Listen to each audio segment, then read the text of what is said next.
마가복음 6장 1절부터 6절, 우리 여기 앞에 스크린 보시면 앞에 말씀이 있습니다. 또 잘 안 보이시는 분들은 주보 보시면 주보에 나와 있습니다. 마가복음 6장 우리 1절에서 6절 우리 교독하겠습니다. 제가 먼저 읽겠습니다. 예수께서 거기를 떠나사 고향으로 가시니 제자들도 쫓으니라.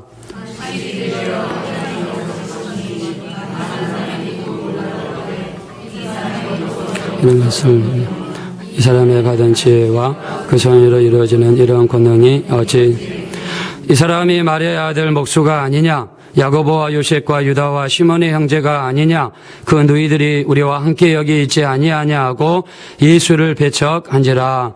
예수께서 저희에게 이르시되 선지자가 자기 고향과 자기 친척과 자기 지위에서는 존경을 받지 않음이 없느니라.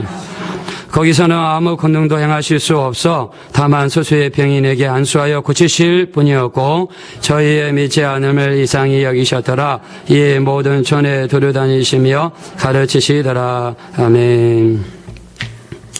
우리 하나님은 사랑이십니다. 자, 우리 믿으시면 우리 아멘 합시다.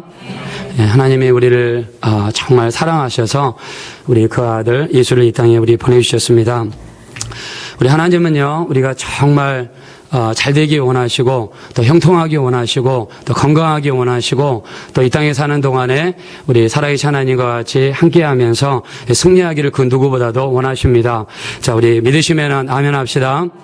자, 그래서 우리 인간이 아담의 후손들이죠. 아담과 하와에게 하나님께서 모든 환경을 다 만들어 주셨습니다. 그리고 이 세상에서 누릴 수 있는 최고의 환경을 하나님이 만들어 주시고 최고의 것을 하나님이 주셨습니다. 근데 아담과 하와가 그것을 지키지 못했습니다. 자, 지키지 못한 것은 마귀에게 속아서 그들이 죄를 짓는 순간에 마귀의 종이 되고 말았죠. 자, 마귀의 종이 되자마자 인간에게 감당할 수 없는 일들이 발생하기 시작했습니다. 병이 찾아왔습니다. 저주가 찾아왔습니다. 가난이 찾아왔습니다. 어려운 일들이 찾아왔습니다. 그래서 인간이 태어나서 죄를 짓다가 죄악 속에서 살다가 죽어가지고 지옥 갈 수밖에 없는 우리 인간을 우리 하나님이 보셨단 말이죠. 자, 그래서 우리가 밖에 나가서 하는 전도가 뭡니까? 우리가 이대로 예수 믿지 않으면 우리는 죽어서 지옥 갈 수밖에 없습니다. 얼른 예수 믿고 구원 받으십시오. 예수 믿고 돌아오십시오. 이렇게 전하는 것이 바로 우리가 전도죠. 그래서 집에서 예수 믿지 않는 사람이 있어도 또 교회 안 다니는 사람이 있어도 또 우리가 그냥 놔둔다 그러면 그건 하나님의 사랑을 다른 사람에게 보여주는 것이 아닙니다. 우리 주변에 예수 믿지 않는 사람들이 있다면 우리 그 사람들이 예수 믿을 수 있도록 우리가 먼저 그들을 위해서 우리가 기도하고 또 그 사람이 예수 믿지 않으면 우리가 어떻게 해서든지 설득해서라도 우리가 그들을 주님께로 인도해야 될 줄로 믿습니다. 자, 우리가 물에 빠진 사람이 있으면 그 물에 빠진 사람 그냥 마냥 지켜보고 있을 사람은 없을 것입니다. 물에 빠진 사람이 있다면 우리가 물속에 들어가든지 얕은 물이면 물속에 들어가든지 아니면은 우리가 구멍보트라도 던져가지고 그 사람을 끄집어내는 것이 우리가 진정한 사랑입니다. 자, 그래서 전도라고 하는 것은 예수 믿지 않는 사람들을 보면 마음속에 우리가 부담을 느껴야 됩니다. 예수 믿지 않고 우리가 지옥 갈 수밖에 없는 사람들을 보면 그들이 불쌍해서 어떻게 하든지 그들을 주께로 인도하기 위해서 우리가 그들을 위해서 기도하고 우리가 그들에게 복음을 전하는 것, 그게 바로 하나님의 사랑입니다. 자, 그래서 우리 하나님의 인간을 딱 보니까 인간이 죄악 중에서 죽어서 지옥 갈 수밖에 없는 것을 하나님이 보셨단 말입니다. 자, 그래서 하나님께서 우리에게 내린 처방이 뭐냐면 예수를 이 땅에 보내주신 것입니다. 자, 우리 인간의 죄는요, 이 세상의 그 어떤 것으로도 우리가 용서받을 수 없고 씻을 수가 없습니다. 우리의 죄를 용서받을 수 있는 것은 오직 예수의 피밖에 없습니다. 자, 이 구약시대 사람이 죄를 지으면요, 짐승을 잡았습니다. 부자는 소를 잡았습니다. 중산층은 양이나 염소를 잡았습니다. 가난한 사람은 비둘기를 잡았습니다. 자, 비둘기를 잡고 양과 염소를 잡고 그 다음에 소를 잡은 다음에 피를 흘렸습니다. 그리고 그 피를 뿌리면서 우리 죄를 용서해 주십시오. 우리가 이러이러한 죄를 지었습니다. 용서해 주십시오. 하면서 하나님 앞에 예배를 드렸습니다. 하나님께서 구약시대에는 그래, 내가 너희 짐승의 피로 너희 죄를 용서해 줄게. 내가 너희 죄를 사이에 준다. 하나님이 그렇게 약속해 줬습니다. 자, 근데 신약에 와서 보니까 자, 그 짐승의 피는 잠깐 동안 유효한 피였습니다. 진짜 피는 뭐냐면 예수님의 피입니다. 우리의 죄를 용서할 수 있는 피는 바로 예수의 피밖에 없습니다. 우리가 마귀의 일을 뒤져갈 수 있는 방법은 예수의 피밖에 없습니다. 그래서 우리가 죄를 지으면 반드시 해야 되는 게 뭐냐면 예수님의 피로 우리의 죄를 용서해 주십시오. 예수님의 피로 나를 정결하게 해 주십시오. 우리가 이렇게 예수의 피를 의지해서 예배하고 예수의 피를 의지해서 회개하고 예수의 피를 의지해서 기도하고 예수의 피를 의지해서 찬양할 때 그 찬양과 기도만이 하나님 앞에 상달이 되게 될 줄로 믿습니다. 우리 예수의 피를 늘 의지하시는 여러분 되시기를 예수님의 이름으로 축원합니다. 하나님 보시니까 우리가 죄악 지옥으로 말미암아 죽을 수밖에 없단 말입니다. 죄를 씻을 수 있는 유일한 방법은 죄 없는 분이 이 땅에 와서 그 죄 없는 분이 피를 흘리셔야 되고 그 피를 의지해서 예배하고 그 피를 의지해서 기도할 때 우리 하나님께서 우리 죄를 용서하십니다. 자, 그래서 예수님을 이 땅에 보내주셨어요. 예수님을 보내주셨습니다. 예수님이 이 땅에 오셨습니다. 십자가에서 죽으셨습니다. 십자가에서 피 흘리셨습니다. 이제 누구든지 예수의 피를 의지하면 그 피를 의지해서 우리의 죄를 용서해 주시고 그 피를 의지해서 회개하는 자에게 우리 하나님께서 구원의 손길을 베풀어 주시고 그 피를 의지해서 기도하는 자의 기도를 우리 주님이 응답해 줄 줄로 믿습니다. 그래서 우리가 늘 예배 드릴 때 예수의 피를 의지하셔서 회개하시는 여러분 되시기를 우리 예수님의 이름으로 축원합니다. 우리 개인적으로 기도할 때 예수의 피를 의지하셔가지고 예수의 피로 내 죄를 용서해 주세요. 이렇게 늘 이렇게 회개하시고 기도하시는 여러분 되시기를 우리 예수님의 이름으로 축원합니다. 하나님이 우리 인간을 사랑하셔서 아들을 이 땅에 보내주셨습니다. 자기 아들을. 이게 바로 하나님 우리에게 줄 수 있는 가장 최고의 사랑입니다. 그리고 예수님이 죽으시고 벌하셨습니다. 마귀 사탄 귀신은요, 예수를 볼 때 좀 약간 아리송했습니다. 하나님의 아들인 것 같기도 하고 하나님의 아들이 아닌 것 같기도 하고 마귀가 가진 가장 큰 무기는 뭐냐면 사망입니다. 사망의 권세가 마귀가 가진 가장 큰 무기입니다. 그래서 마귀는 어떻게 역사하느냐, 우리가 죄를 지으면 그 죄를 통해서 우리 속에 틈탑니다. 우리 속에 병을 가져오고 우리 속에 저주를 가져오고 우리 속에 가난을 가져옵니다. 자, 마귀는요 그 가지고 있는 그 권세를 가지고 어떻게 하든지 우리를 넘어뜨리러 가는 게 바로 마귀의 역사예요. 어떤 사람들이 이렇게 오해하죠. 아니, 교회 다니니까 잘 되는 게 없네요. 교회 다니니까 잘 되는 것도 없고 힘들고 어렵기만 합니다. 이렇게 이야기하는 사람이 있어요. 우리가 신앙생활은요 영적인 싸움입니다. 자, 우리 한번 따라합시다. 신앙생활은 영적인 싸움이다. 자, 우리 한번 옆에 있는 분들한테 한번 이야기해 봅시다. 신앙생활은 영적인 싸움이다. 한번 옆에 있는 분들과 이야기하시기 바랍니다. 예, 신앙생활은 영적인 싸움입니다. 그래서 에베소서 6장 12절에 우리의 싸움은 혈과 육에 대한 것이 아니요 권세와 정사와 권세와 어둠의 세상 주관 자들과 하늘에 있는 악한 영들과의 싸움이라고 성경에 분명히 이야기했습니다. 자, 하나님의 세계가 있어요. 자, 그리고 마귀의 세계가 있습니다. 자, 우리 하나님은 여러분이 정말 잘 되기를 원하십니다. 자, 우리 믿으시면 아멘 합시다. 자, 여러분이 건강하기를 원하십니다. 여러분이 형통하기를 원하십니다. 여러분이 이 세상에서 성공하기를 원하십니다. 자, 이러한 복으로 충만하시길 예수 이름으로 축원합니다. 자, 우리 하나님은 우리 아버지입니다. 자, 아버지인데 아버지가 자식이 안 데려가는 사람이 있습니까? 없습니다. 제가 1991년 3월 8일 날 7시 30분 비행기를 타고 제가 카나다를 갔습니다. 델타 비행기를 탔어요. 비행기표를 아끼기 위해서 3번 갈아탔습니다. 그때 이민용 가방을 4개를 가지고 왔습니다. 그때는 1년에 카나다에 유학 가는 사람이 300명입니다. 근데 지금은 카나다로 유학 오는 사람이 1년에 약 12,000명 정도 돼요. 굉장히 많이 옵니다. 근데 그때는 한국 사람들 별로 없었어요. 근데 제가 카나다 갔더니 정말 놀랬던 게 뭐였냐면 주일날 예배를 딱 드리러 가려고 그러는데 모든 가게가 문을 다 닫았어요. 모든 가게가. 슈퍼마켓이라든가 거의 모든 가게 문을 닫았어요. 유일하게 가게 문을 연 데가 어디냐면 컨비니언스 스토어. 그러니까 우리나라 말로 하면 구멍가게. 거기만 문을 열었어요. 그래서 한국 사람들이 구멍가게를, 카나다, 미국에 있는 모든 구멍가게는 한국 사람들이 접수했습니다. 그 다음에 그 식탁소도 한국 사람들이 접수를 했어요. 그래서 주일만 되면요, 한국 사람들이 돈을 많이 벌었어요. 큰 가게에서 문을 안 여니까 이렇게 작은 가게에서 돈을 많이 벌었습니다. 근데 왜 문을 안 여냐고 이렇게 물어봤더니 주일날은 주님의 날이기 때문에 일을 하면 안 된대요. 그래서 제가 진짜로 놀랐습니다. 아, 카나다 사람들은 믿음이 정말 너무너무 좋다. 자, 근데 어느 순간이 딱 되니까요. 어느 순간이 되니까 주일날에도 문을 좀 열게 해달라. 큰 가게가 국회의원들 상대로 로비를 했습니다. 그래가지고는 지금은 문을 다 열어요. 근데 그때 당시에는 큰 가게에서 문을 안 열었습니다. 근데 카나다를 갈 때에 이제 비행기 이제 우리가 돈을 아끼기 위해서 이제 세 군데를 이렇게 거쳐서 갔는데 제일 처음에 포틀랜드 갔다가 신시내티 갔다가 그다음에 토론토로 이렇게 갔습니다. 신시내티에서 토론토로 가는데 비행기가 양쪽에 10명 정도 앉더라고요.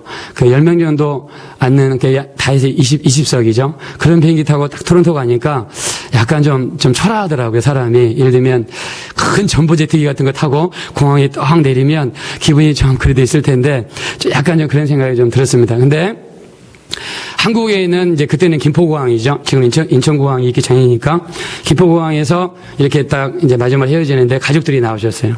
근데 여기 저희 이제 장인 어르신 여기 앉아 계시지만 따님을 이제 보내는데 막 우시더라고요. 이렇게 우시는데 그걸 보니까 가슴이 굉장히 막 짠했습니다. 그래서 저게 바로 아버지의 마음이구나. 공감대가 완성이 안 되십니까?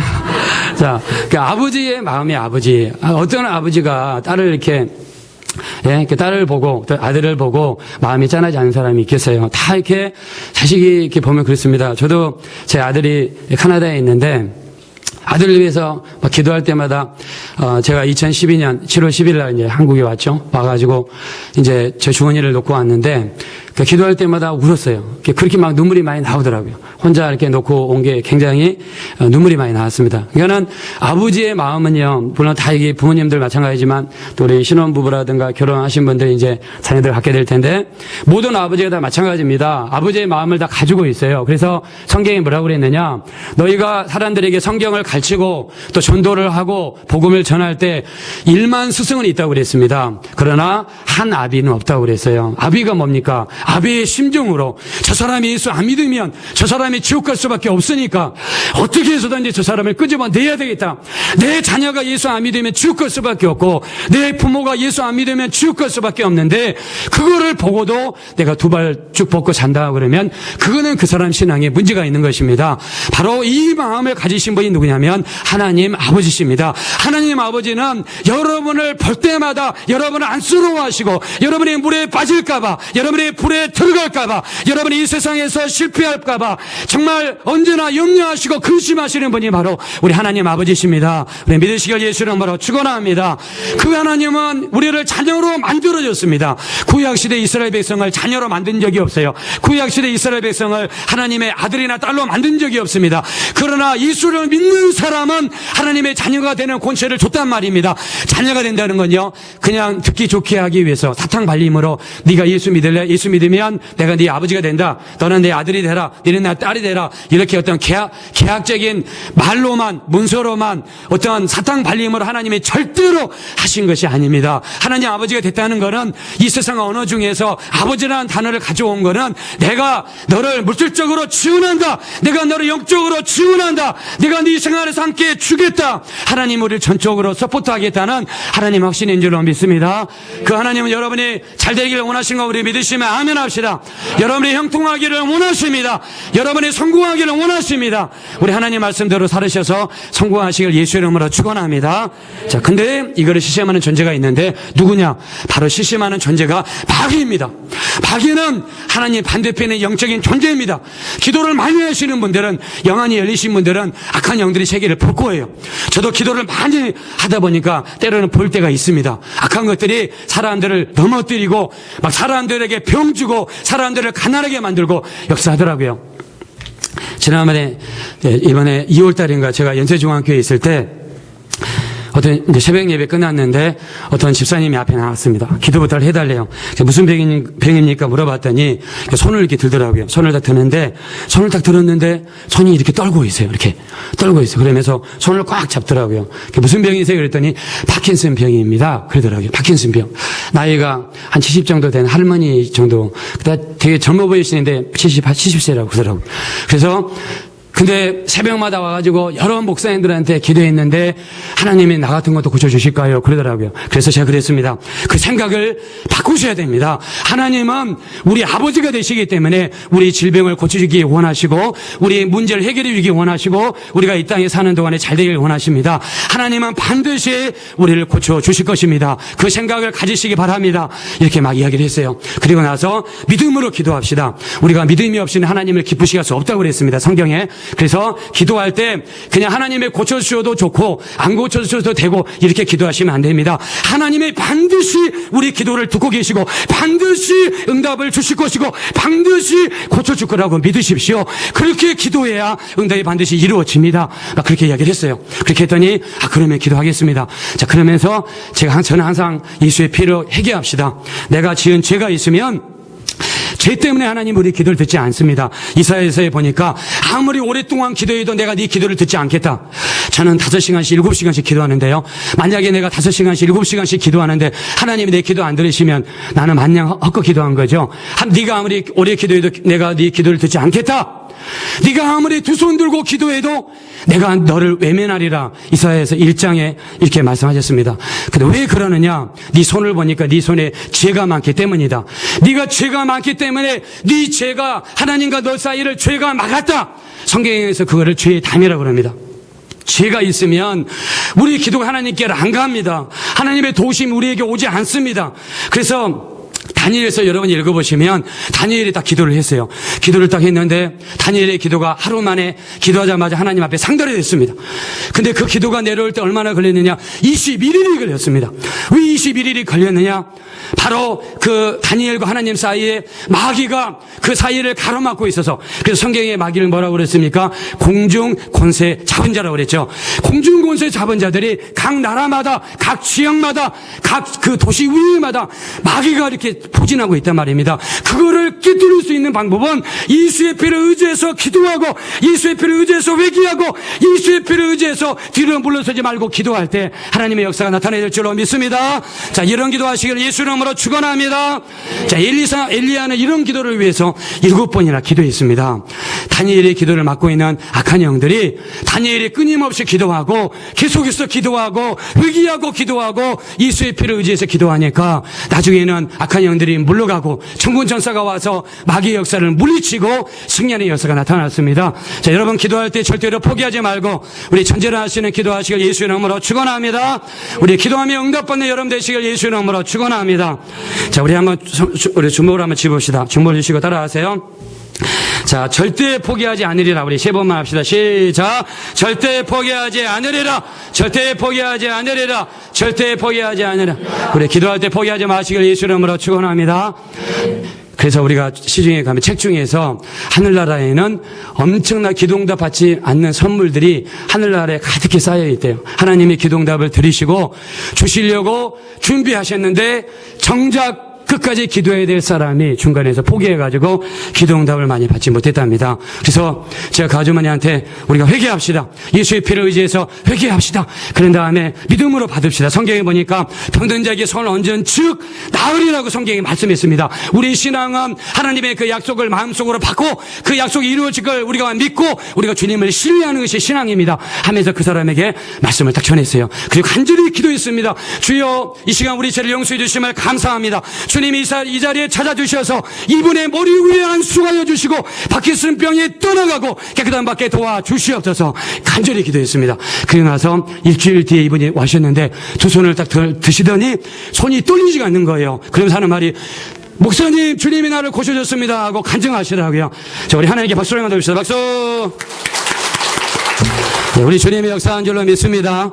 자, 그래서 여러분 기도하실 때 포기하지 마세요. 기도에도 우리가 정말 예수의 피를 의지해서 철저히 회개하고 포기하지 말고 여러분 끝까지 기도하시면 이런 하나님의 역사는요 강력하게 나타나게 되어 있습니다. 자, 이런 기도응답들을 소유하신 여러분 되시기를 우리 예수님의 이름으로 축원합니다.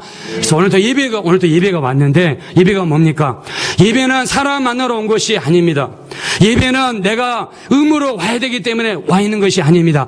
예배는요, 살아계신 하나님, 살아계신 예수님을 인격적으로 만나기 위해서 오늘 이 자리에 오게 된 줄로 믿습니다. 그래서 예배는요, 그분을 만나는 것입니다. 예배를 통해서 어떻게 하든지 내 이 예배를 하나님 앞에 상달시키리라, 예배를 통해서 하나님을 만나리라, 찬양을 통해서 하나님을 만나리라, 막 이렇게 우리가 이렇게 하는 것이 바로 예배입니다. 그래서 우리가 예배 드리기 전에도요, 어떻게 해야 되느냐? 예배 드리기 전에도 예수의 피를 의지해서 내 죄를 용서해 주세요. 그래서 우리가 원래는 11시부터 찬양을 하는데, 이야기면 좀 더 일찍 와가지고 하나님 앞에 내가 철저히 기도할 것 있으면 기도하고 회개할 것 있으면 회개하고 우리 하나님 앞에 예배를 드리는 것입니다. 우리 7월 첫 번째 주일이요, 맥주 감사절입니다. 맥주 감사절이라는 말이 무슨 말이냐면 보리나 밀을 재배한 다음에 그것에 감사해서 하나님 앞에 자기가 재배한 보리 중에서, 재배한 밀 중에서 얼마를 떼어가지고 하나님 교회에 와서 그걸 하나님 앞에 드리면서 감사드리는 절기가 맥주 감사절입니다. 그래서 우리 기독교에는 감사절기가 두 개가 있어요. 7월 첫 번째 주일날 맥주 감사주일이 있고, 그 다음에 우리가 11월 셋째 주 주일날 추수감사주일이 있습니다. 그때 이제 우리가 받은 바 은혜를 감사해서 하나님 앞에 우리가 감사를 드리는 건데요. 우리 은혜라는 단어를요, 이제 헬라어로 보면 은혜라는 단어를 헬라어로 카리스라고 그럽니다. 카리스. 자, 근데 감사라는 단어를 헬라어로 보면 그 단어도 카리스예요. 그러니까 은혜를 받은 사람은요, 하나님 앞에 감사를 하는 게 성경입니다. 단어가 똑같아요. 똑같은 단어에서 은혜라는 말이 나오고 똑같은 단어에서 감사라는 말이 나옵니다. 그래서 우리가 주일날은요, 받은 바 은혜를 하나님 앞에 감사하고, 또 우리가 특별히 맥주 감사 주일날은 내가 하나님 앞에 받은 은혜를 내가 1월달부터 6월달까지 받은 바 은혜를 감사해서 하나님 앞에 물질로 드립니다. 그래서 저 연세중앙교회 같은 경우는 제가 거기서 이제 부목사로 있으면서 거기는 담임 목사님이 아주 철저합니다. 그냥 그 맥주 감사 주일날 막 성도들한테 받은 바 은혜가 그것밖에 안 됩니까? 막 그러면서 헌금 막 적게 한 사람들한테 막 야단치고, 그러니까 믿음 적은 사람은 좀 시험 들 수 있어요. 근데 그 교회는 얼마나 믿음들이 센지 그렇게 야단쳐도 시험 드는 사람이 없어요. 근데 첫 번째 이제 7월 첫 번째 주일날 맥주 감사 주일을 드렸어요. 저도 하나님 앞에 감사의 물질을 드렸습니다. 감사의 물질을 드렸는데, 물질을 이제 그게 많이를 못 드렸어요. 이제 연세중앙교회가 큰데 이 부사역자들한테 또 이 사례가 많지 그렇게 않더라고요. 그래서 이게 이제 거기에 좀 비례해서 드린다고 그래서 이제 드렸습니다. 드렸는데 그 다음 주일, 이제 그날 주일날 저녁 예배 때 목사님이 딱 앞에 강대성 서대니 뭐라고 하냐면, 오늘 맥주 감사주일 헌금한 걸 내가 봤는데 이게 헌금이냐고, 이게 감사의 물질이냐 막 그러면서 막 질타를 하시더라고요. 근데 이제 부목사들이 어디 앉냐면 보통 이 앞에 우리 신규 형제 바로 앞자리 이 정도에 앉거든요. 앉는데 이제 그쪽을 보고 또 하시는 거예요. 저쪽을 보시면서. 그러니까는 제가 막 마음속에 찔리는 거예요. 야, 목사님이 혹시 내 글을 보셨나? 물론 내 글 안 보셨겠죠. 근데 내가 내 느낌에 내 글을 보셨나? 그러니까 막 너무 찔리고 힘든 거예요. 그래가지고 다음 주에 다시 하라고 그러더라고요. 다음 주에. 그러니까는 그때 이제 다 기도를 하는데, 이제 하나님 얼마를 드리기 원하십니까? 이제 그것도 하나님 기도했어요. 대체 얼마를 하나님 받으시기 원하십니까? 기도를 이렇게 하나님께 드렸어요. 기도를 딱 드렸는데, 그 한 주 동안에 무슨 일이 있었냐면, 이제 제가 이제 전에 허리가 안 좋았잖아요. 허리가 안 좋았는데, 이제 허리가 굉장히 이제 아프기 전에 신호가 와요. 신호가 오면 허리가 많이 아프면요, 서 있지를 못합니다. 제가 토론토에서 이제 마지막으로 설교할 때 이제 허리가 아픈 상태에서 딱 강당에 섰는데, 허리가 아프니까 이제 협비를요 여기다가 앞에 갖다 대고 안 쓰러지게. 근데 허리 때문에 서 있을 수가 없어요. 막 쓰러지기 직전이에요. 그래서 한번 딱 쓰러지려고 그러니까 막 너무 힘들더라고요. 근데 허리가 아팠고요. 그 다음에 그 주에 또 어디가 아팠냐면 이가 또 그렇게 아팠습니다. 이가 막 한 달 정도 아팠었는데, 좀 있으면 낫겠지 했는데 그게 한 달을 가더라고요. 그래서 이제 그 주에 도저히 아파가지고 견딜 수가 없어서 이제 치과를 갔습니다. 싼 치과 있잖아요. 유디치과. 유디치과를 더 갔더니, 거기 갔더니 뭐라고 하냐면, 이빨을 빼고, 거기다가 이제 철을 심어가지고 이빨을 심어야 된대요. 그래서 얼마냐 그랬더니, 80만 원인가 달라고 그러더라고요. 80만 원. 그래서, 근데 지금 빨리 이제 재촉을 하더라고요. 빨리 하지 않으면 이게 뭐 신경 위에 뻗쳐 있어가지고 그 내려 올라가면 큰일 납니다. 뭐 전염이 되면 큰일 납니다. 그러더라고요. 근데 이제 결정을 할 수가 없었어요. 그래서 이제 그럼 생각해 보겠다고 하고 나서 집에 와서 기도를 하는데 80만 원을 차라리 목사님이 저렇게 헌금하라고 그러시는데 80만 원을 하나님 앞에 드리자. 차라리 드리고 주님께 기도하고 맡기자. 그런 생각이 갑자기 다 들더라고요. 기도하는 중에. 그래서 기도하다가 여러분 어떤 감동이 오거나 기도하다가 어떤 그런 생각이 들면 성령님께서 주시는 경우가 많이 있어요. 그래서 80만 원을 이제 뽑아가지고 하나님 앞에 딱 드렸습니다. 드리면서 이제 기도 제목을 꼼꼼히 적었어요. 하나님, 이빨 아픈 거 치료해 주세요. 그 다음에 또 허리 아픈 것도 치료해 주세요. 이렇게 조건을 달았습니다. 그리고 이 물질을 드립니다. 하나님 도와주세요. 근데 딱 적었는데 딱 기도 제목을 딱 적으면서 생각해 보니까 약간 좀 얍상한 거예요. 80만 원 뭐 이렇게 크다면 클 수도 있고 적으면 적당할 수는 있는데 아니 이거 드리면서 하나님 앞에 재째하게 이빨 고쳐주세요. 허리 고쳐주세요. 이렇게 그래서 좀 약간 마음이 걸려가지고 그냥 딱 지었습니다. 하나님 안 고쳐줄 수도 좋사오니 하나님 앞에 순수하게 감사의 물질을 드립니다. 감사의 물질 하나님 앞에 딱 드렸어요. 그리고 그날은 정말 하나님 앞에 물질을 딱 드리고 예배를 드리는데 물질이 있는 곳에 마음이 있다고 그러잖아요. 그냥 온통 내 마음은 예배에 들어가 있더라고요. 보니까 예배에 완전히 드리면서 집중을 했어요. 근데 그날 저녁에 잠을 자고 딱 월요일날 새벽에 딱 일어났는데 갑자기 이빨이 안 아픈 거예요. 한 달 동안 아픈 이빨이. 그래서 우연인가? 그래서 교회를 갔습니다. 교회를 갔는데도 안 아파요. 찬물을 딱 마시면 아픈데 찬물을 마셔도 안 아파요. 근데 기도를 하면서 이제 저는 허리를 많이 흔들고 기도를 하는데 허리가 갑자기 안 아파요. 일어나가지고 허리를 이제 360도로 돌려봤습니다. 그랬더니 안 아파요. 그래서 할렐루야 소리가 그 자리에 나와. 할렐루야, 하나님이 고쳐주셨구나. 할렐루야, 하나님의 실한 줄로 믿습니다.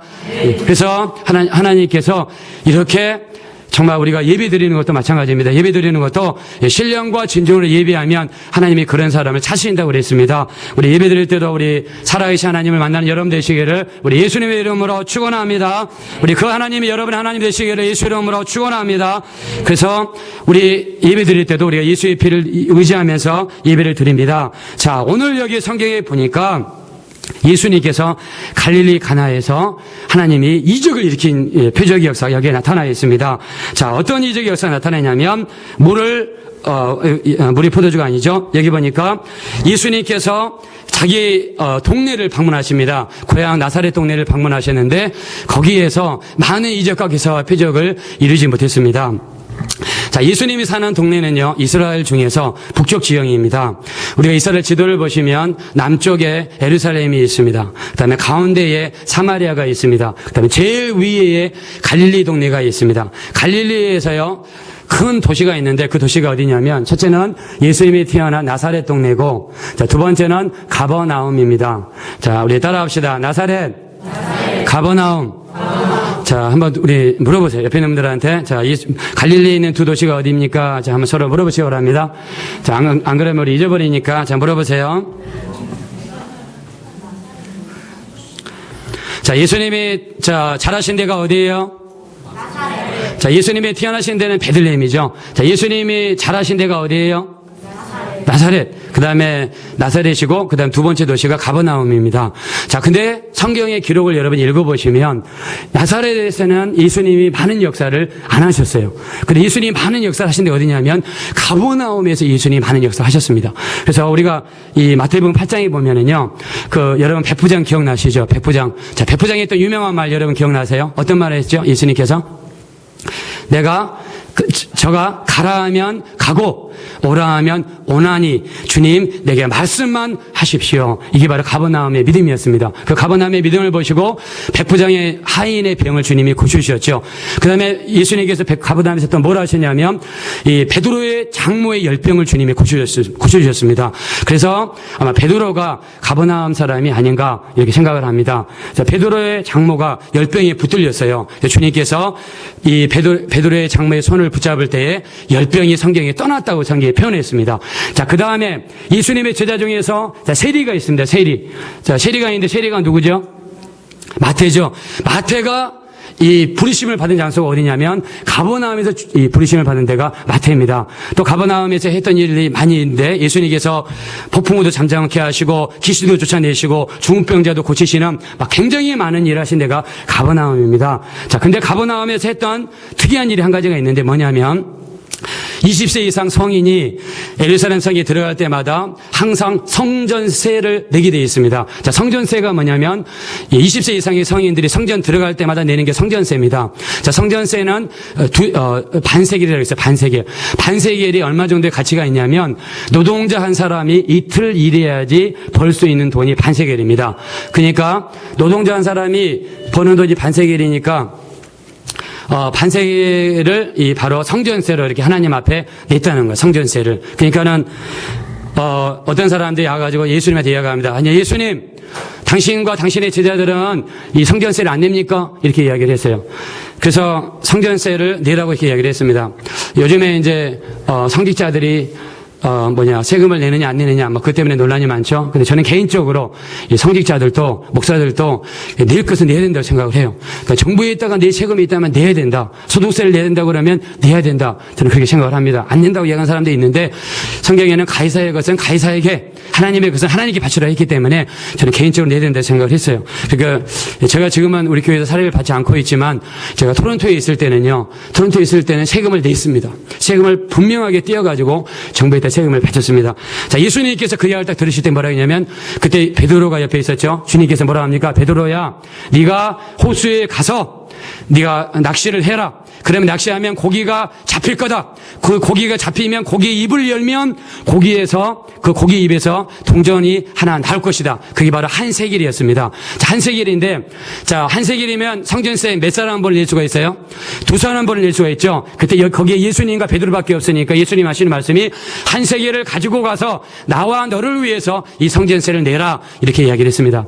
자, 근데요, 가끔씩 전도를 하다 보면 이런 사람이 있습니다. 아니, 어떻게 물고기 입에서 동전이 나옵니까? 뻥을 쳐도 진짜 엄청나게 뻥을 친다고 막 이렇게 이야기하는 사람이 있어요. 근데요, 제가 분명히 이야기했지만 절대로 성경이 뭐라 했냐? 자, 성경도 하나님을 알지 못함으로 너희가 오해하였도다 그랬습니다. 자, 따라합시다. 성경도 하나님의 능력도 알지 못함으로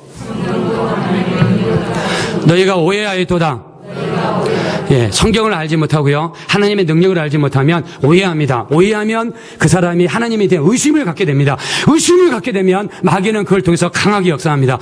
그래서 여러분이 마음속에 걸리는 것이 있으면 물어보세요. 목사님한테 와서 물어보시고, 장로님께 물어보시고, 집사님들한테 물어보셔야 됩니다. 의심되는 요소가 있으면 해결하셔야 되는데, 자, 이 물고기가 있는데 호숫가에서 잡히는 많은 고기가 있는데 그 고기 이름을 뭐라고 하냐면 베드로 고기라고 합니다. 베드로 고기인데, 자, 그 베드로 고기는 일종의 무슨 붕어 계통의 그런 고기입니다. 자, 그 고기는요, 새끼를 낳습니다. 새끼를 밑에다 딱 낳아요. 새끼를 낳으면 그 부화를 시킵니다. 부화를 시키면 그 새끼를요, 입에다가 담습니다. 그 물고기는 새끼를 입에다 담아요. 그리고 그 새끼를 어디서 키우냐면 입에서 키우는 거예요. 입에서. 새끼를 입에서 키우면서 어느 정도까지, 그때까지 입으로 보호를 합니다. 왜 입으로 보호를 하느냐? 그 호수에는 천적이 많이 있어서 새끼들을 집중적으로 잡아먹는 물고기가 있습니다. 그 천적으로부터 보호하기 위해서 새끼를 입에다가 키웁니다. 입에다 키우다가 어느 정도 크면은 이제 어느 정도 자생할 수 있는 능력이 되면은 입에 있는 새끼를 나중에는 자랄 수 있도록 밖으로 내보냅니다. 그러면 그 어미는요, 이 새끼를 입에다 담고 있다가 새끼를 내보내니까 어떻게 하겠어요? 허전해지잖아요. 허전. 그러니까 여자들도 그런다고 그러잖아요. 아기를 이렇게 담고 있다가 아기를 꺼내면 허전하다고 그러시잖아요. 그러니까 입에다 새끼를 담고 있다가 새끼가 나가니까 허전해진다고 그래요. 허전해지니까는 그거를 충족시키기 위해서 호수 바닥에 떨어져 있는 돌조각이나 유리조각이나 아니면은 동전이 떨어져 있으면 동전을 입에다가 물 때가 있답니다. 그래서 그 물고기가 동전을 입에다가 물을 가능성이 적겠어요? 많겠어요? 많단 말입니다. 그 물고기 특성상 그 물고기 잡으면 물고기 입에서 동전이 나올 때도 있고 돌이 나올 때도 많이 있기 때문에 동전을 가지고 있을 가능성이 많단 말입니다. 그래서 주님께서 낚시를 해라. 물고기가 떠오르면 물고기 입에서 한 세겔이 있을 것이다. 그리고 그거를 나와 너를 위해서 성전세를 바치라고 주님이 말씀하신 것입니다.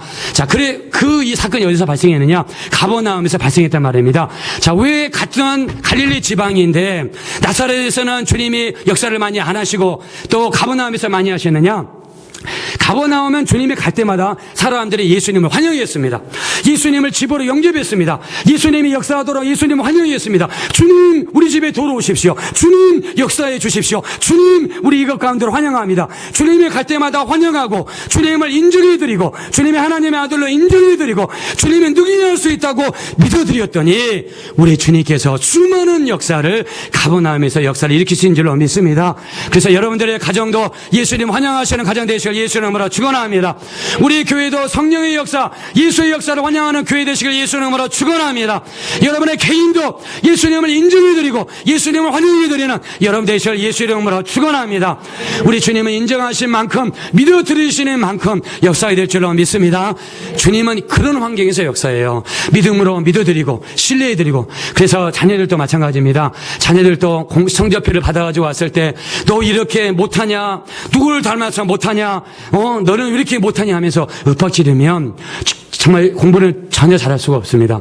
못하더라도 격려해주고 환영해주고 받아줄 때 잘할 수가 있습니다. 그래서 가버나움은 왜 나사렛 예수님이 자라나신 동네에서보다 더 많이 역사 나타나냐면 예수님을 인정했기 때문에, 예수님을 신뢰했기 때문에, 예수님을 환영했기 때문에 이런 역사가 나타난 줄로 믿습니다. 자, 근데 나사렛에서는 예수님이 자라나신 곳인데, 예수님이 아는 사람들이 많고 사랑하는 사람들이 더 많은 곳인데 왜 거기서 많은 역사를 못 하셨느냐? 성경이 오늘 그 답을 말씀했습니다. 주님이 나사렛을 방문했어요. 나사렛을 방문했더니 사람들이 환영해 줄 줄 알았습니다. 믿어줄 줄 알았습니다. 하나님의 아들로 받아줄 줄 알았습니다. 근데 예수님은 어떻게 했냐면 성경에 배척했다고 그랬습니다. 예수님을 하나님의 아들로 인정을 안 했습니다. 어떻게 하나님의 아들이냐? 저는 마리아의 아들이지, 저는 요셉의 아들이지 어떻게 하나님의 아들이냐? 예수님을 영권을 주지 않았습니다. 예수님께 전적으로 신뢰하지 않았습니다. 자, 그래서 우리 한번 오늘 여기 나와 있는데 3절 한번 보실까요? 3절 다 같이 한번 우리 봅시다. 자, 읽어봅시다. 시작. 이 사람이 마리아의 아들 목수가 아니냐? 야고보와 요셉과 유다와 시몬의 형제가 아니냐? 그 너희들이 우리와 함께 여기에 있지 아니하냐고 예수를 배척한지라.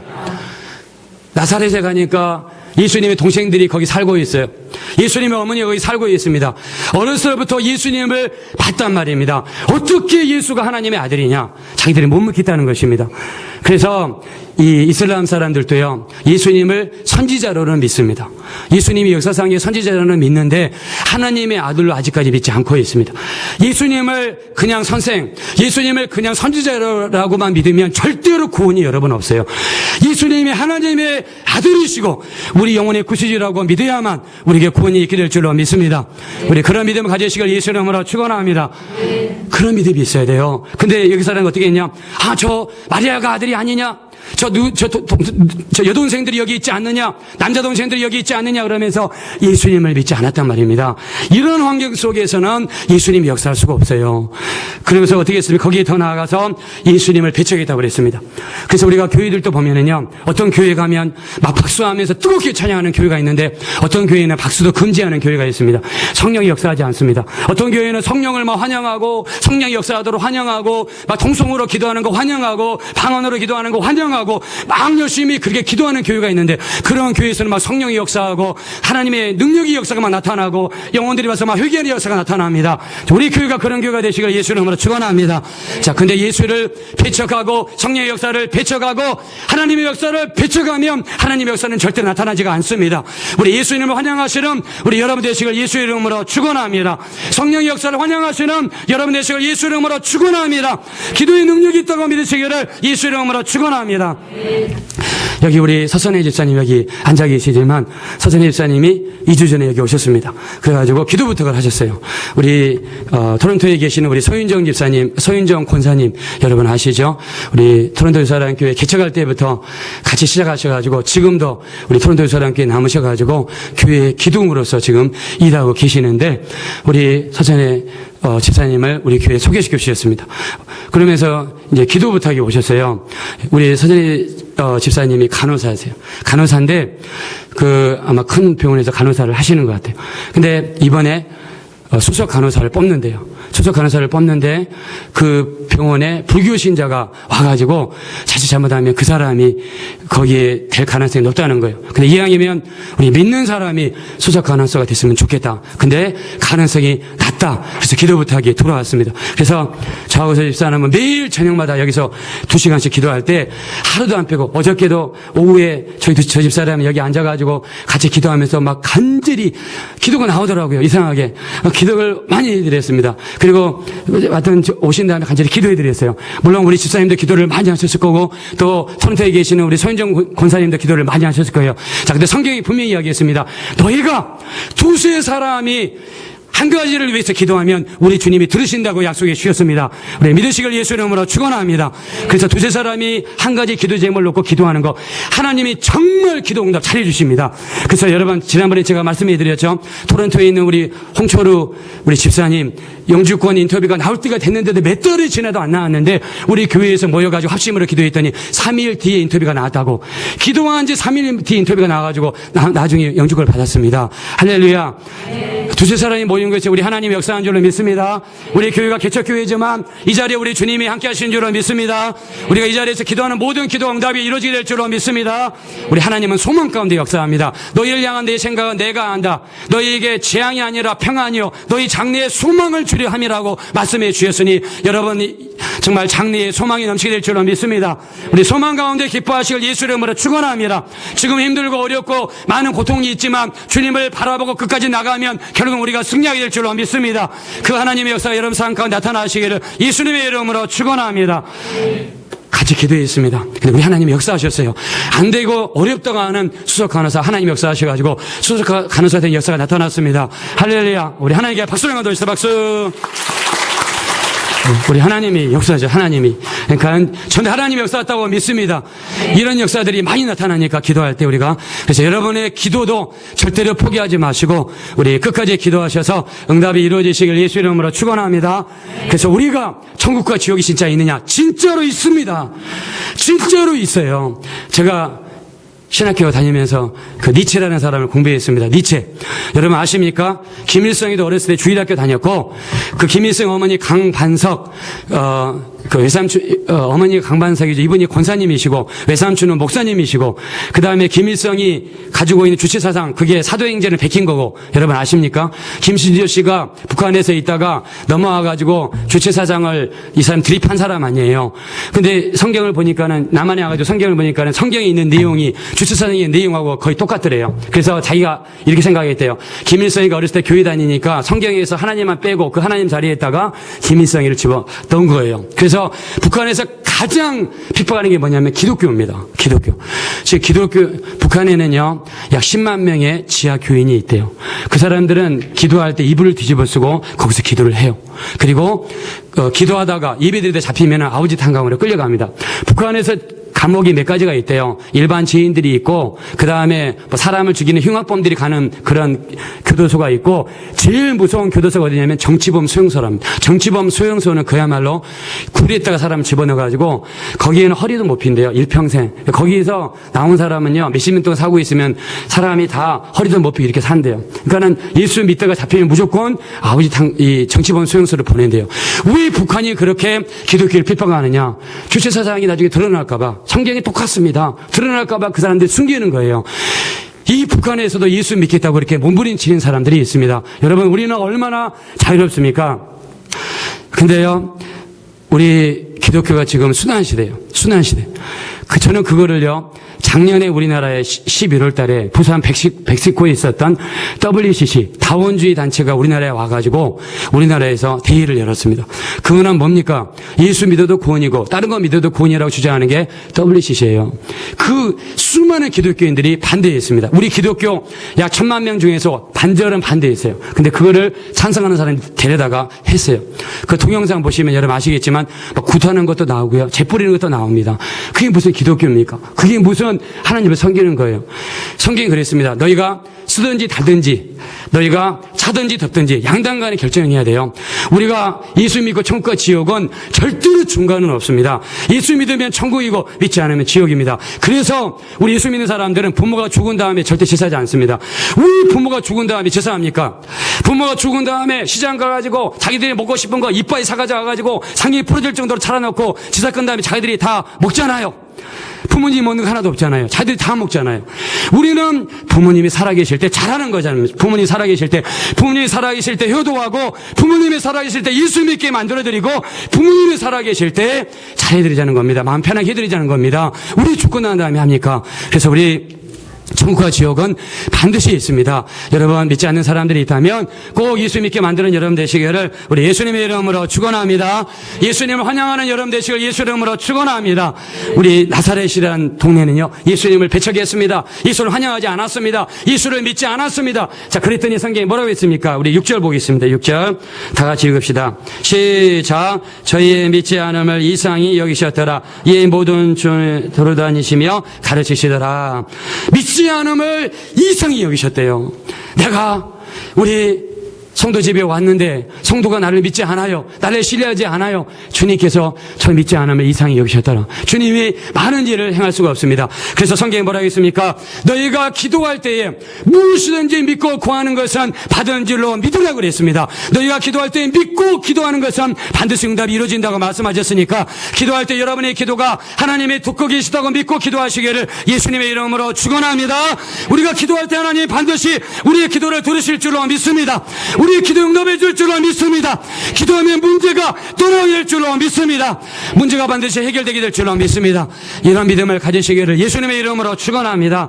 우리가 예수님을 환영하고 예수님을 모셔드리고 예수님을 받아들이고 예수님을 우리가 적극적으로 받아들여야 주님이 그 가운데 역사하지, 예수를 배척하고 사람의 아들이라고 이렇게 생각하고 예수님을 인정하지 않는다 그러면 우리 주님은요 절대로 역사를 일으킬 수가 없습니다.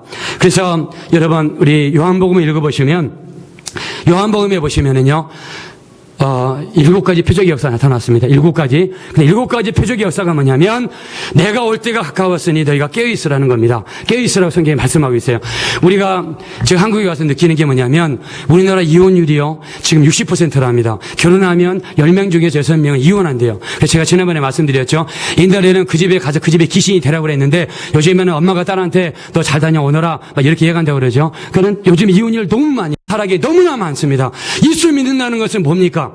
예수 믿는다는 것은 예수의 말씀을 내가 받아들이고 그 말씀은 내가 변화가 되고 인격이 변화가 되고 생활이 변화가 되고, 거짓말을 많이 했던 사람이 거짓말을 이제 중단해야 되고, 죄를 지었던 사람이 죄를 내가 중단해야 되고, 그래야 우리가 세상에 나가서 빛과 소금의 역할을 감당할 수가 있어요. 근데 세상에 나가서 죄를 짓는 사람 복해보니까 나중에 교회 장로님이에요. 세상에서는 못된 짓 하는 사람 복해보니까 교회 집사님이에요. 그러니까 이제는 기독교가 아니라 기독교고, 정말 교회가 많은 권위를 실추하고 말았습니다. 왜 그렇습니까? 빛과 소금의 역할을 감당하지 못하기 때문에. 예수 믿는다는 것은 그분의 말씀을 내 가슴에 받아들이고 그 말씀대로 살고 그 말씀대로 몸부림치기 위해서 사는 것인 줄로 믿습니다. 자, 이런 사람들 되시길 예수 이름으로 축원합니다. 그래서 예수 믿는 사람들 성화가 일어나야 돼요. 말씀 내게 들어와서 말씀대로 내 입술이 바뀌어야 되고요. 말씀 내 안에 들어온 다음에 내 손이 바뀌어야 되고요. 말씀이 내 안에 들어온 다음에 내 인격이 바뀌어야 되고요. 이게 바로 성경에서 이야기하는 성화입니다.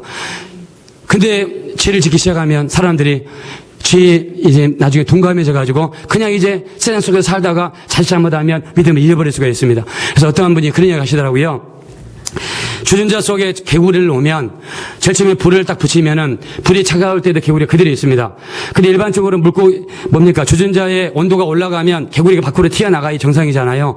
근데 물을 서서히 뜨겁게 하면은 개구리가 온도 변화에 적응해가지고 뜨겁더라도 그거를 뜨거운 줄 못 느끼고 있다 개구리가 죽습니다. 개구리가 죽어요. 그러니까는 우리가 이 세상에서 죄를 하나둘 허용하다 보면, 죄와 하나둘 타협하다 보면요, 나중에는 죄와 그 죄 속에 빠져가지고 나중에는 같이 망할 수밖에 없단 말입니다. 근데 옛날에 여러분 잠수함 있죠? 지금은 잠수함이 발달해가지고 물속에 딱 내려가면 기압 측정계도 있고 또 그 기압이 밖에가 세면 안에서 중화시켜주는 장치가 있어가지고 요즘에는 아무리 바닷속 깊이 들어간다 할지라도 잠수함이 생존할 수가 있습니다. 근데 옛날에는 그런 기술이 없을 때는 물속에 들어갈 때 어떻게 들어갔냐면 이 잠수함을 사람들이 타고 들어갈 때 뭘 가지고 갔냐면 토끼를 가져요. 토끼를 다 가져간대요. 그래서 토끼랑 같이 물속으로 다 들어가면 사람이 견딜 수 없는 기압에 도착하기 전에 토끼가 먼저 그걸 딱 느낀대요. 토끼가 딱 느끼자마자 갑자기 소리를 지르고 몸을 비틀고 막 토끼가 딱 그런대요. 그럼 토끼를 보자마자 잠수함이 더 이상 안 내려간대요. 왜냐하면 거기에서 좀만 더 내려가면 사람이 죽기 때문에 그래서 거기서 딱 멈춘다 합니다. 그리고 그 위주로 딱 잠수함이 갔다 합니다. 토끼는요, 아무리 잠수함 속에 있더라도 기압차가 심해지면 그걸 민감하게 느낀다는 거예요. 그리고 그거를 빨리 느끼고 위험 신호를 옆에 사람들에게 전달한다는 겁니다. 그러니까 우리 예수 믿는 사람들이 어떤 사람들이 돼야 되냐면 평상시에 거룩하고 평상시에 말씀대로 살고 평상시에 기도하고 평상시에 열심히 신앙생활을 하다가 지금이 진짜 주님 오실 때다. 지금이 진짜 마지막 때다. 지금이 전도해야 되겠다. 지금 내가 예배해야 되겠다. 지금 내가 식구들을 전도해야 되겠다. 영적으로 민감하게 느끼고 내가 먼저 영적으로 깨어있어가지고 다른 사람들에게 이 경고를 알려서 살리는 토끼와 같은 인생을 사시기를 우리 예수님의 이름으로 축원합니다. 예, 우리 인생을 살아야 돼요. 그래서 우리 예수님 오늘 믿음의 환경을 만들라. 예수님이 역사하는 환경, 믿음의 환경입니다. 그래서 우리 지난주에는 입술에 대해서 이야기했죠. 우리 입술이 얼마나 중요한가. 하나님 우리 입술을 통해서 역사하신다. 여러분들 만약에 집에 가자마자 유행가 틀고 이상한 비디오나 틀고 정말 이상한 음악이나 틀고 믿음의 환경을 안 만들면 하나님이 역사하지가 않습니다. 하나님 역사하기 위해서는 믿음의 환경을 만드셔야 돼요. 여러분 입에서 옛날에는 나는 못해, 나는 안 돼, 정말 죽고 싶어 이런 이야기 했다면 이제는 정말 할 수 있다, 하면 된다, 한번 해보자 이런 믿음을 갖는 것이 중요합니다. 자, 이런 믿음 가지시길 예수 이름으로 축원합니다. 네, 다음 따라합시다. 할 수 있다, 할 수 있다, 하면 된다, 한번 해보자, 한번 해보자. 제가 지난주에 원래 제가 장로교 목사잖아요. 장로교에서 안수받았으니까. 근데 이제 침례 교단을 가입했어요. 여기 우리 기독교 한국 침례에는 구원파 기독교 복음 침례하고는 다릅니다. 그 구원파는 좀 이상한 데고 우리는 기독교 한국 침례, 우리 5대 메이저 교단 중에 하나의 한국에서 큰 교단입니다. 자, 근데 침례 교단 목사가 되려면 신학교에 가가지고 1년에서 2년 정도 수업을 들어야 된대요. 그래서 제가 지난주는 일주일 내내 풀로 신학교 아침 10시부터 6시까지 이제 헬라어 수업을 들었어요. 헬라어. 근데 헬라어가 제가 토론토에서 신학교 다닐 때는 목회하면서 바빠가지고 헬라어를 공부를 못했어요. 근데 헬라어 성격이 뭐냐면 헬라어는요, 동사 공부하고 명사 공부하고 형용사 공부하고 그 다음에 문법을 공부해야 되는데 알파벳도 아주 어렵습니다. 알파, 베타, 감마, 델타, 엡실론, 제타, 에타, 테타, 그 사이, 람다, 무, 크, 이상하잖아요. 영어 알파벳하고 완전히 달라요. 근데 알파벳 마다 발음 기호가 있어요. 근데 그 알파벳을 이게 굉장히 아리까리해요. 외우기가. 그래서 알파벳을 못 외우면 일단 읽을 수가 없어요. 그 다음에 단어를 못 외우면요 뜻을 모릅니다. 그러니까 이게 시험이 어떻게 나오냐면 이 신약 성경이 헬라어지 않습니까? 헬라어 원문을 딱 갖다 놓고 이게 동사냐, 명사냐, 형용사냐, 그리고 이게 몇 인칭이냐, 1인칭이냐, 2인칭이냐, 3인칭이냐, 그 다음에 단수냐, 복수냐, 그 다음에 원어의 폼은 뭐냐, 원어의 뜻은 뭐냐 이런 거 해야 돼요. 그러니까 공부를 처음부터 안 하면은요, 헬라어 시간에는 지옥입니다, 지옥. 못 들어가요. 시험 볼 때요, 완전 진짜 지렁이가 기어가는 것 같습니다. 전혀 알 수가 없어요. 그러니까는 수업 시간에 졸리고요, 귀에 안 들어오고요, 그 다음에 학교 가는 게 무섭습니다. 근데 이제 이번에 이제 또 들어야 된대요. 또 들어야 된다고 그래가지고, 안 들으면 안 되냐, 제가 협상을 했어요. 했더니 또 들어야 된대요. 그래가지고, 이번에 한번 제대로 해보자. 이번에는요, 공부를 했습니다. 이제 옛날에는 공부를 안 했는데 새벽 3시까지 공부를 했어요. 그날 배운 거 그날 소화하자. 그랬더니 공부를 하니까 알파벳이 눈에 들어오더라고요, 이게. 그 다음에 알파벳이 들어오고 발음기가 들어오니까요, 신약 성경을 폈는데 읽어지는 거예요. 그 다음에 단어를 외우니까는요, 그 성경의 단어의 뜻이 딱 오는 거예요. 이게 동사였구나, 이게 형용사였구나, 명사였구나, 이게 1인칭이었구나, 원어 폼이 이거구나, 이게 딱 오니까 갑자기 헬라어가 아주 낮게 보이더라고요. 이게 헬라어가 시시하게 보이는 거예요. 갑자기 그 시험을 딱 봤는데 시험을 다 썼습니다. 2번 시험을 봤는데 시험을 다 썼어요. 다 교수가 하는 것만 내가지고 너무나 다 쓰더라고요. 그래가지고 나중에 나옵니다. 헬라어 아무것도 아니구나 이렇게 하면서 나왔는데, 그러면서 제가 느낀 게 뭐냐면, 평상시에 기도하고 말씀으로 준비하고, 평상시에 신앙생활 열심히 하고, 평상시에 열심히 주일 예배 다니고, 평상시에 신앙생활 잘해놓은 사람은 주님이 언제 올까 절대 두렵지 않습니다. 주님이 내일 아침에 온다 할지라도 두렵지 않습니다. 주님이 내일 모레 온다 할지라도 절대 두렵지 않습니다. 왜? 내가 기도로 준비되어 있고, 내가 말씀으로 준비되어 있고, 내가 예배로 준비된 사람은 절대 두렵지 않습니다. 우리 이런 사람들이 되시길 예수 이름으로 축원합니다. 자, 근데 평상시에 예배도 못 갔어요. 오늘도 교회 안 온 사람이 있는데 교회 안 가고 빠졌습니다. 그리고 내가 기도도 안 했습니다. 자, 기도 안 하면은요, 막 그렇게 마음이 부담이 됩니다. 하나님 앞에 가기가 너무 부담됩니다. 성경 안 읽으면요, 막 마음에 너무너무 부담됩니다. 근데 이런 부담이 없는 사람은요, 아주 심각하게 자신을 좀 영적으로 진단하셔야 됩니다. 그 영적으로 부담이 됩니다. 기도 안 하고 성경 안 보면 불안합니다. 예수님이 내일 아침에 오시면 어떻게 하지? 막 이렇게 불안합니다.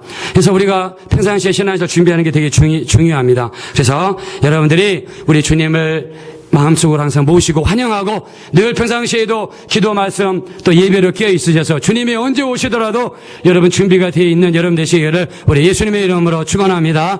자, 영적으로 끼어 있기 원하시면 우리 다 같이 아멘 하시기 바랍니다. 우리 예배 늘 성공하시길 예수 이름으로 축원합니다. 한 사람도 빠짐없이 우리 모두 천국에 이르시기를 예수님의 이름으로 축원합니다. 우리 시간에 기도하겠습니다.